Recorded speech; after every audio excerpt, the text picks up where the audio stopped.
олон жил ажилласных одоо хамт олон маань итгээд Хүүхдийн эрхийн улсын байц цагчийн сургалтанд суулгасан. Тэгэхээр Улаанбаатар хотод 180 цагийн 1 сарын сургалтанд суугаад өнөөдөр манай хүүхдийн байгууллага маань 90 жилийн түүхтэй хүүхдийн байгууллага маань Хүүхдийн эрхийн улсын байц цагч гэдэг ийм хүнтэй боллоо. Тэгэхээр би одоо Хүүхдийн эрхийн улсын байц цагч гэдэг ингээ 2018 оноос ажиллахаар болсон. Тэгэхээр Ховд аймгийн нийт эцэг эхчүүд маань хүүхдүүд маань энэ хүүхдийн эрхийг хамгаалдаг, эрхийн зөрчил гарсан тохиолдолд зохих одоо шийтгэлийг оногдуулдаг энэ эрхийн байц цагч гэдэг хүнээ маш сайн таньдаг байх ёстой, мэддэг байх ёстой, надтай хамтардаг байх ёстой болж ирж байна.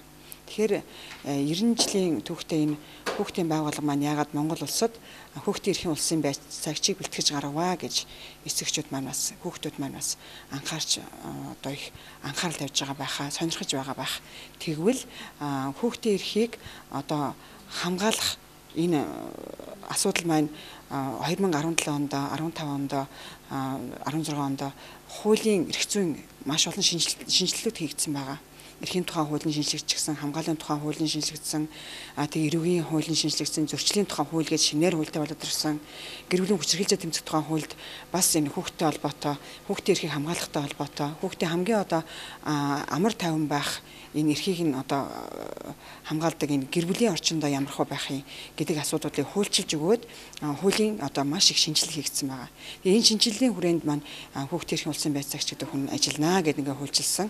Энэ хүрээндээ л одоо эрхийн байц цагчийг бид манай Монгол Улсын хүүхдийн байгууллага маань бэлтгээд ингээ гаргасан байгаа. Тэгэхээр намайг маш сайн танаараа тэгээд хүүхдүүд маань бас сайн ойлгоороо тэгээд эрхийн зөрчлийг надад мэдэгдээрээ эцэг эхчүүд гэр бүлийнхаа хүрээнд хүүхдийн эрхийг маш их зөрчиж байна. Хүүхдүүд үйлчлэгээ үзүүлдэг одоо хүүхдийн ордон, спортын ордон, за сургууль цэцэрлэг, хүүхд харах үйлчилгээ, хувийн цэцэрлэгүүд гэсэн ийм газрууд дээр хүүхдийн эрхийн зөрчил гарч байгаа бол үүнийгээ сайхан мэдээлээрээ тэгээ мэдээлээд энэ дээр одоо хэн ямар хариуцлага хүлээх ёстой тэр хүлээх ёстой хариуцлагыг бас хүлээлгээ гэдэг асуудал энд байна. Тэгээд эн чинь Аз твд анх удаа гэж байгаа. Яагаад Монгол улс маань ингэсэн юм бэ? Мэдээж Монгол улсад хүүхдийн эрх зөрчиж байгаа асуудал олон байна, их байна. Тийм ээ. Одоо жишээл 2018 он гарснараа 12 хүүхдийн эрх зөрчигдсэн асуудал бид надад ирсэн байж байна.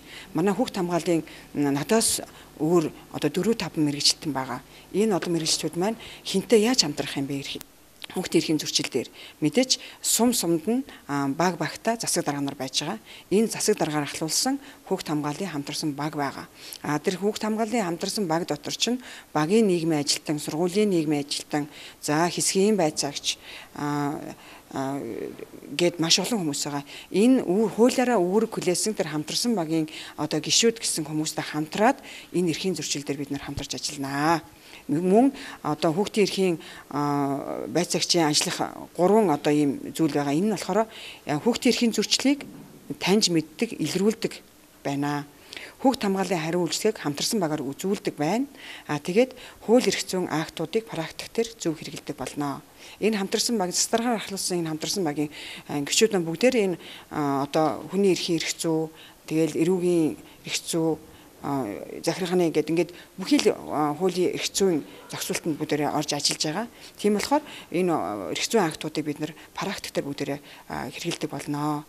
Тэгээ хүүхдийн эрхийн зөрчлийг одоо таньж мэддэг. Эн чинь гэмт хэрэг юм уу, зөрчил юм уу гэдэг зүйлээ бид нар ялгаж энийгээ шалгаж шийдвэрлэдэг болно гэсэн. Манай хүүхдийн байгууллага яагаад ийм одоо хамгаалаад байдаг, бид нэр урьдчилан сэргийлээд байдаг эрхийн зөрчил гараад байна. Яагаад хүүхдийн байгууллага маань энэ дээр жоохон хүчгүй байсан юм бэ? Одоо бид нар хүчтэй болж ирж байна. Яагаад гэвэл эрхийн байц цагчтай болсноороо бид нар хүүхдийн эрхийг үнэхээр зөрчиж байгаа болвол энэ маань зөрчил мөн болвол энэ дээр өөрсдөө шийдвэрлэлийг оногдуулдаг болж байна. Хариуцлага тооцдог болж байна бид нар. Тийм болохоор энэ маань надаар төлөөлүүлээд энэ эрхийн байц цагч гэдэг хүнээр төлөөлүүлээд манай хүүхд хамгааллын одоо хүүхдийн хөгжлийн асуудал хариуцсан, оролцоо хариуцсан, одоо хамгаалал хариуцсан энэ мэргэжлүүд маань өөрсдөө шийдвэр оногдуулдаг ийм эрх бүхий ийм шалтгаан болж байна гэсэн үг юм аа.